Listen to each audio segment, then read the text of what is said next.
So, hey guys, it's your boy, Dark Raikou here with another What If video. The reason why I'm recording right now and the reason why I haven't actually recorded another, different video instead of just uploading new stuff is because, tomorrow I'm going to have to do my test, so I'm going to study the whole day. So I'm going to be uploading, this What If, however many minutes I can do it for before I kind of go on and do whatever. Or mostly go to sleep and then go tomorrow to study and other stuff and try to pass my test this time and not fail it like an idiot. But not the point. So this is called What If Issei Was a Jinchuuriki. Now, before I go on, I have seen some what ifs like these. Well, I've seen one what if, but it wasn't pretty much Issei being a Jinchuuriki, but Naruto being in the world of DxD. No, Issei is going to be a Jinchuuriki in this one. Not like any of those goddamn rip-off damn titles. God damn it, I got tricked. I literally thought Issei was going to be like the Ninth Sister Jerk or something. No, really, not even close. But not the point. Let me go back into what it before I ramble on. So yes, Issei is going to be the Jinchuuriki of the Ten Tails. Now, how the fuck is this going to happen? Because, the Ten Tails literally got defeated or mostly split back into all 9 Bijus in the war of Naruto, almost in the Shinobi War, after defeating Kaguya and other things, mostly sealing her away. The problem is, the Ten Tails did get sealed away in that timeline. In this timeline, it's mostly Issei, being from a clan of mostly Jinchuurikis being sealed inside children. But yeah, don't worry about it. I'll explain mostly about his life story, but that will not be the point. Let me go into the what if. But yeah.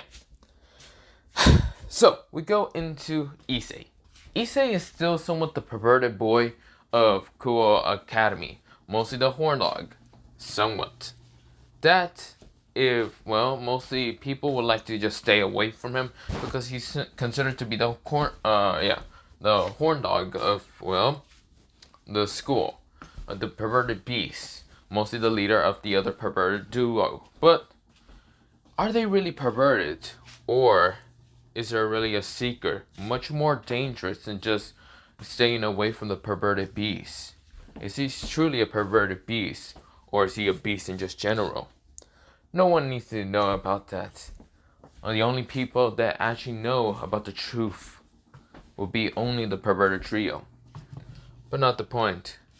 We go into mostly the perverted trio leader, a kind of brownish haired boy with brownish eyes. Of course, this is where he's looking outside a window right now, mostly in an empty classroom, and this is where, he's kind of staring outside. Right now his eyes are so dead and lifeless. This is where the door just opens, and of course, this is where 2 other people kind of enter. Right now, someone with glasses, and of course having kind of dark hair, and another person with kind of having bald hair, and of course these onyx eyes. This is where, he has no hair, but yeah. This is where he says, "Yo, Issei, you okay?" This is where, the person who was looking outside the window is now known as Issei, turns around and says, "Matsui, Murahama, do you need something?" This is where, the leader of the perverted trio just asked, his 2 companions. This is where, they said, "No, not really. We just had to run away from the Kindle class a while ago."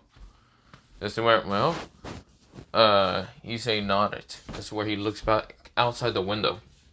This is where, Murahama says, "So, how's your mental capacity right now?"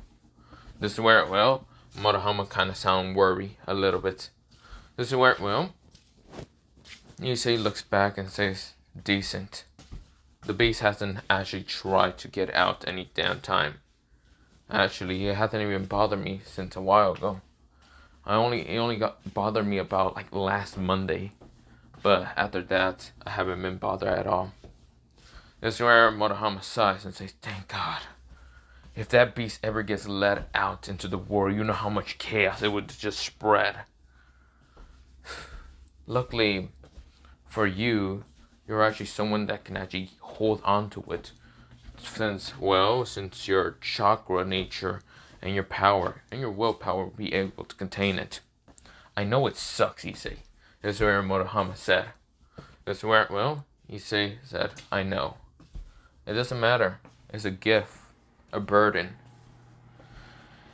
I hate it, but I don't hate it at the same time. I just feel neutral to it.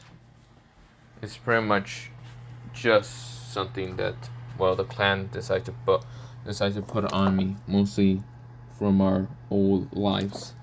This is where he was saying it in such an emotional tone. This is where, well, they nodded. Of course, where, well, Matsui says, if you want me, I can use my eyes to try to see suppressing it. This is where, well, Matsui's eyes just flashed red for a second, having tomoes in it. Almost 3 tomoes in total in both of his eyes, but just one has 3 tomoes, the other one has 2 tomoes. This is where, well, Issei chuckles and says, even with your abilities, Matsui, it won't be able to be contained. I need something more special than that. I don't know what it is. It could be my own eyes that I need to suppress it with. It's just I never known how to unlock them. Being a direct descendant of what's it called? Well, the Sage of Sixth Path makes it pretty damn hard for me to understand any of his abilities when he never left any scrolls behind.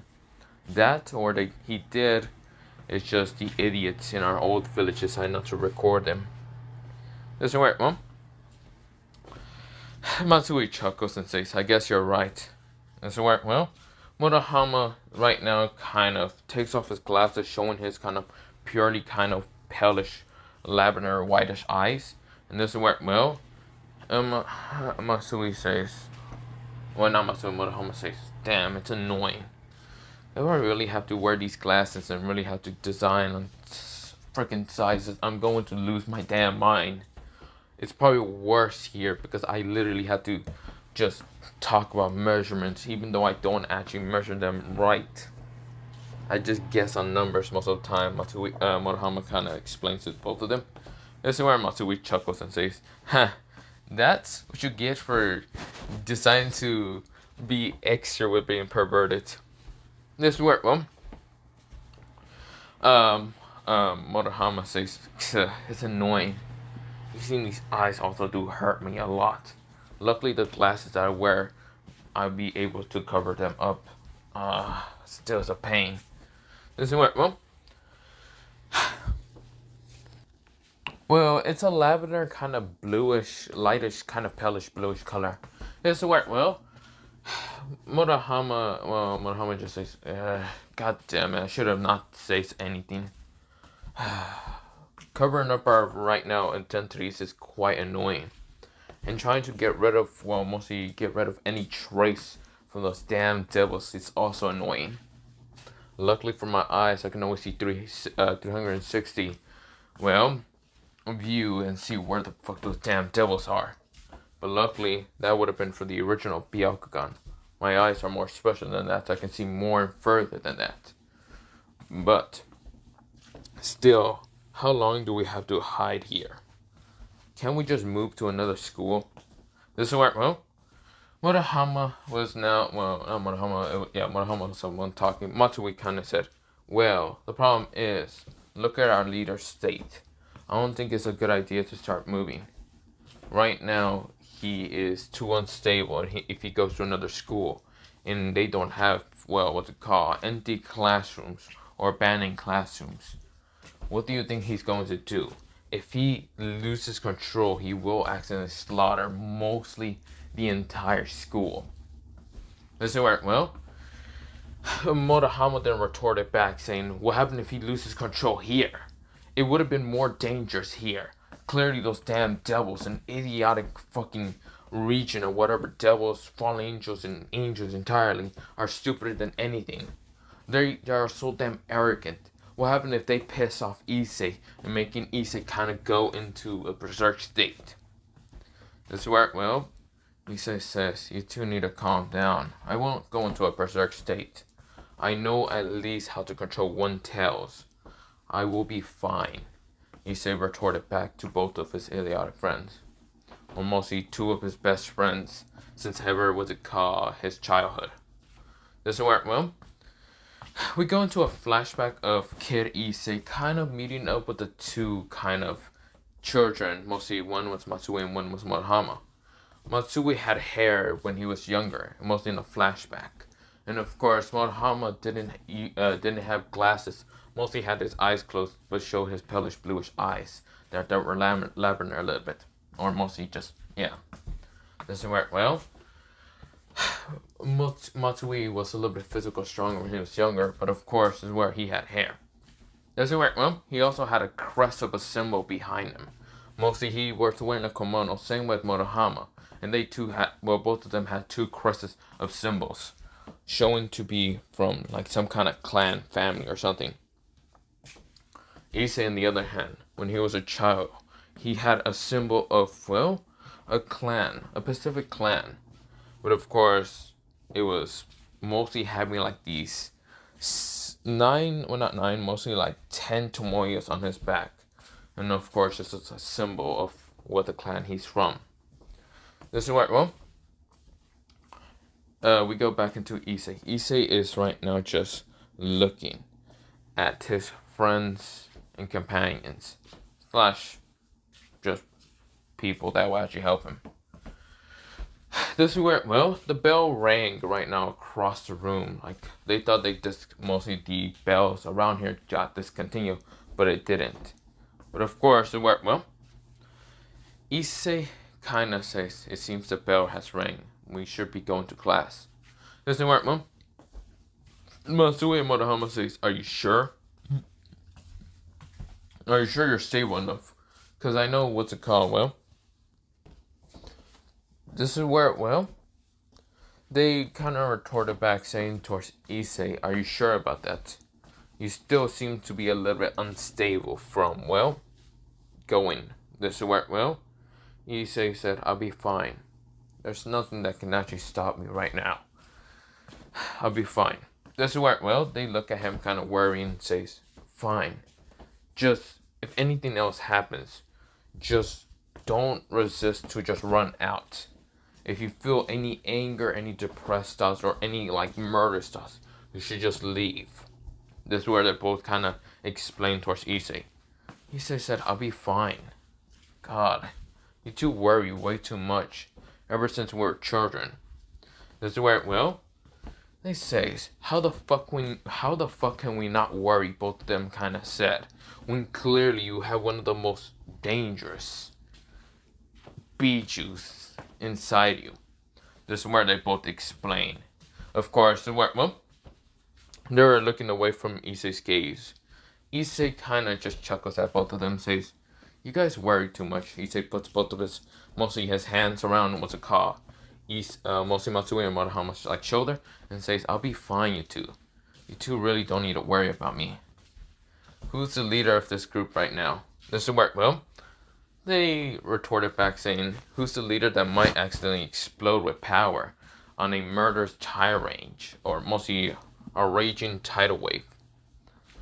Issei said, I'll be fine. If I decide to last this accursed being for about 17 years, then I'll be fine.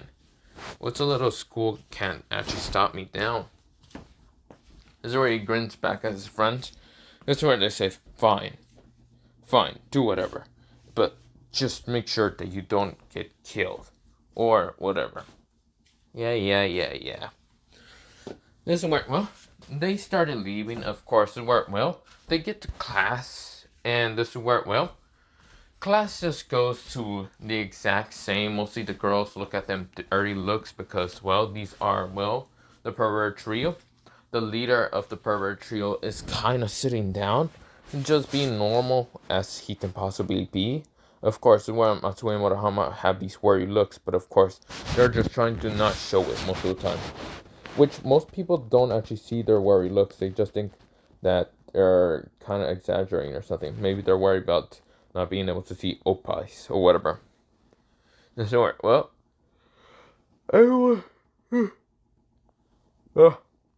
this is where, a while ago kind of passes. Mostly the hour passes and the bell rings and everyone needs to just go home. This is where, well, everyone is walking out. Of course, the perverted trio don't go to the Kendo class, even though they're there. Mostly the Kendo class, but they don't go because, well, they need to make sure that Issei doesn't explode. Just mostly get to his house and just calm down. Because he was, well, the reason why Issei was in that empty classroom in the first place is because he was about very close to murder a fucking idiot just to get in his way. Mostly, the day didn't went the best way that they possibly wanted it to go. Mostly, someone bumped into Issei and didn't really apologize. Mostly, Issei was fine with this, but then he was thrown like a bag of like garbage at his head, and then after a while during lunch, he got kind of pushed, and a bunch of people were about to like attack him. If it wasn't for the council, what's it called, student named Sanji, who's one of the newest, what's it called, staff members. But of course, if it wasn't for him, Issei would have accidentally explode and, of course, murder the 5 idiots that dare piss him off. But luckily, what's it called, luck was on his side, or mostly luck was on what's it called, those 5 idiots' side. But yeah, this is where, well, Issei went to an empty classroom just to calm down. Because if he didn't calm down, the beast that was inside him would literally take control and murder everything in his path, or mostly in his path. But of course, we go into mostly Issei and the others kind of walking home. Now, of course, well, Murahama kind of says under his breath, "That bitch is still following us, that white-haired bitch." That's alright, well, Matsui says, "Can I please use Fireball against her?" That's alright, well, he says, "Can you just stop? She's just following us. What is she gonna do? Really follow us to our house? If she does, can I kill her?" That's where Matsui kind of exclaims. That's alright, well, he says, "Fine. If she keeps following us too far, annihilate her at once. But for me, I am too damn tired to deal with her and her bullshit." That's where, well, Matsui has this evilish grin just to easily kill her because this girl has been pissing them off so easily. Because she's been just following them every day. Of course, well, when they get to a house, they walk in, and of course, this is where, well, Matsui and Murahama do live with, what's it called, Issei, in this pretty big house. It's like a mansion, similar to what. The reason why they have to live with Issei is because Issei has 0 parents. His parents died during an incident. What's it called, well, just an incident a while ago. This is why, well, mostly Issei does remember of a flashback of the reason why he's considered dangerous and why his parents are not with him. But for right now, I'm thinking of just ending it off here because I'm getting really fucking tired. And also, they kind of fuck up my words, so I might redo this later, but yeah. Well, other than that, bye.